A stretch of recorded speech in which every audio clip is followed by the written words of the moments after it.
coming to the end of tonight's program and what has been an outstanding conference. Once again, I want to thank everyone who made this event possible, and thanks to all of you for being a part of this amazing experience. I also want to use this opportunity to make some personal thank yous. First and foremost, to my family. Throughout our life together, my wife Carolyn has been amazing and the perfect partner. Never have I counted on this more than this past year when I took on my new position at Chapel Hill in the addition to the presidency, making us a dual campus family until just last month. While she and our youngest son Andrew stayed in Charlotte, I and our oldest son Patrick became Tar Heels as he started his college career. I'm so glad that he and I had the opportunity to be first years together. Remind me all to tell you sometime about his mystery roommate that he was almost paired with. To all three of you, thank you, and I love you.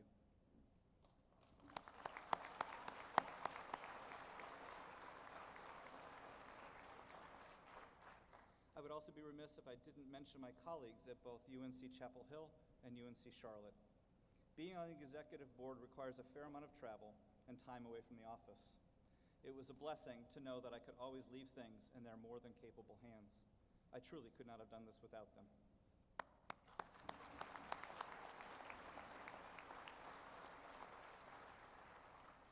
Now on to other matters. My remarks are probably different from every other closing speech that's been done in ACUHO-I history, in that I'm not speaking as an outgoing president. Shock. As you likely know, in the past, the transition from one president to the other would happen here at the conference, but we recently tweaked the cycle to tie the board terms to the annual calendar. This means there are no reflective memories from an outgoing president or bold predictions from the incoming one. It means you're stuck with me for 5 more months. Seriously, it means we can focus on the here and now and speak about the state of the association and the profession. Friends, I'm here to tell you tonight that we are strong. Conferences are an opportunity to learn and challenge our preconceived notions. We learn ways to improve ourselves and our work.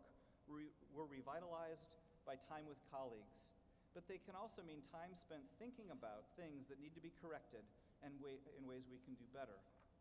I'd like to reframe that idea a little bit. Rather than dwell on our missteps, let's consider all the successes that we can build upon. I like sports, particularly soccer, so I find myself thinking about those times when a player is charging up the pitch, lining up for a shot. No coach in their right mind would tell that person to think about not missing the goal. That would be a mistake, and it would focus on a wrong mental approach. Rather, a coach tells a player to envision the ball soaring past the goalie and the net rippling behind him. Translated to our reality, be sure to take time to bask in the shots you make rather than those missed. Here's the thing, we all score goals all of the time. What's rare is taking time to celebrate them. So for a moment, think about the most recent goal you scored. Maybe it was a particular student you reached, or a big construction project you've completed. It feels good to reflect on those moments. It's probably what Messi or David Beckham feel like. I know I never felt like that when I played. It's also good to celebrate our successes, and we shouldn't be afraid to share them with others. So in that spirit, I'm going to make a really bold statement. Campus housing makes a difference.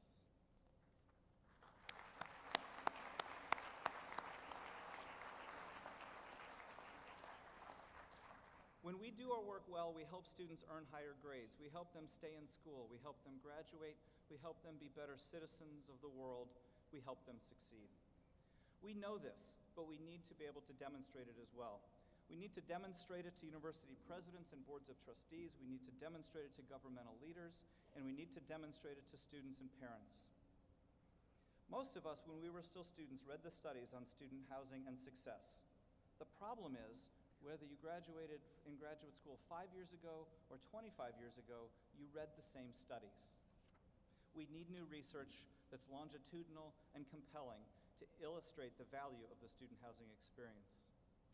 In the meantime, though, you can be doing this work on your own campuses. Those of you who knew Jim Grimm, he was famous for when he talked about budgetary concerns, saying, find the money, protect the money, protect the money. Well, I'm here to urge you to find your story, to tell your story, to tell your story. Whether it's through your own surveys or partnering with organizations such as Sky Factor to collect assessment data, you have to then take it and put it to good use. Justifying why campus treasuries need to leave our fund balances and reserves alone. Come to them with spreadsheets full of data. When faculty want to get involved with your living learning programs, make sure they know about the gain and grade point averages. As an example, let's consider one of the biggest issues that has affected the U.S. in the past few months, our old friend Fair Labor Standards Act. It's already made its presence felt on our campuses, and it's going to require many difficult and possibly unpopular decisions.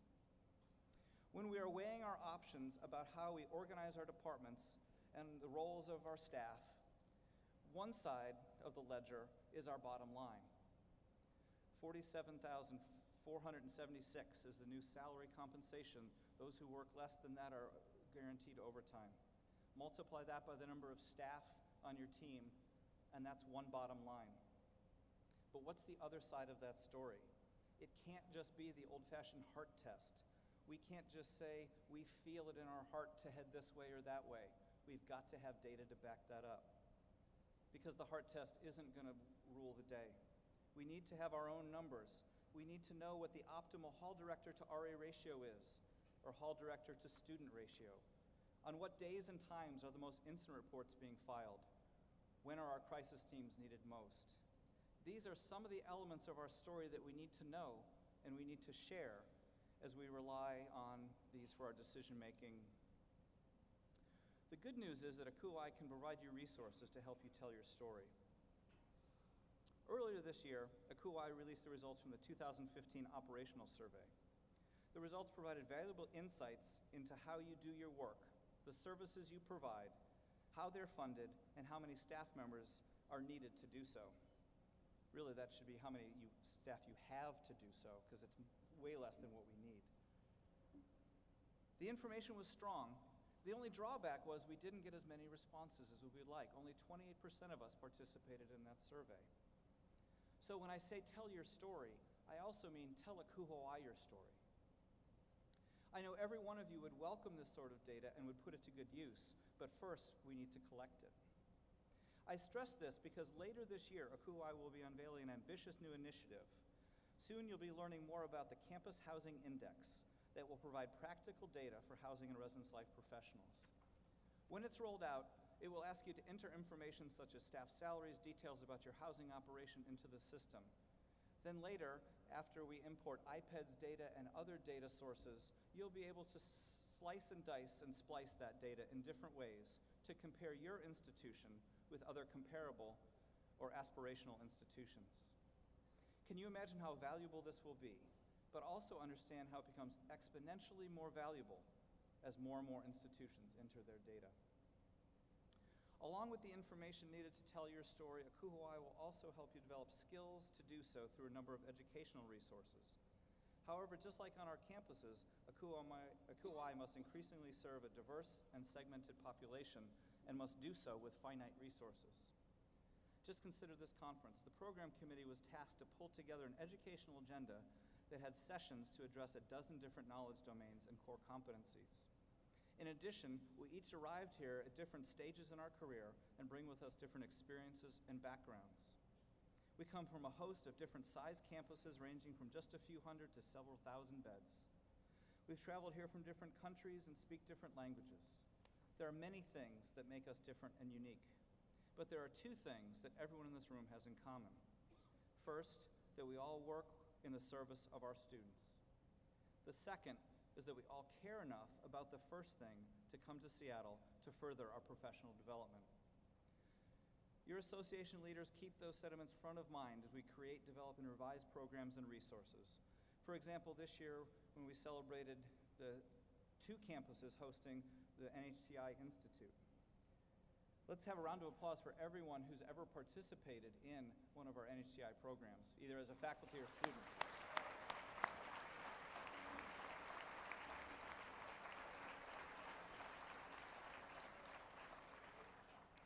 Doubling access to this event is huge news, and our heartfelt thanks goes out to the staff from Michigan State and South Florida universities and for all the work they did as hosts, and to Bonnie Saul-Prutney and her committee for the work they did developing the curriculum for the institutes and coordinating the efforts. Similarly, work has started on a new mid-level managers institute that will launch in April. I don't need to explain to all of you about the evolution of a housing officer's role and responsibilities as they move through their career. We've long had NHTI to catch younger professionals and set them on the path. We've had a Chief Housing Officers Institute to prepare people for the big chair. But there's a lot of ground in the middle to cover. Volunteers have been identified and a team is creating the curriculum for this institute, and they will welcome their first class next year. So where do we go next? We spent a lot of time here in Seattle talking about the mountains and molehills that are in front of us. There's a world of issues out there. FSLA is a big issue. Trans rights and ensuring inclusion and equity for our students is a big issue. Meeting occupancy demands is a big issue. Budgets and funding. Creating public-private partnerships are big issues. Increasing faculty involvement. Keeping students safe. And yesterday we received some insights into what the big issues may emerge from the upcoming election. And I bet every single one of you is sitting there thinking of one big issue I didn't even mention. Like I said before, I would suggest we not dwell on the challenges, but remember our story. Remember that your successes build upon them. In the coming weeks, we'll all be back at our desks, or on the construction site, or walking rounds, or taking that late night call, or meeting with students. And as you do that, I want you to remember one important thing. You are strong. ACUHO-I is strong, and the campus housing profession is strong.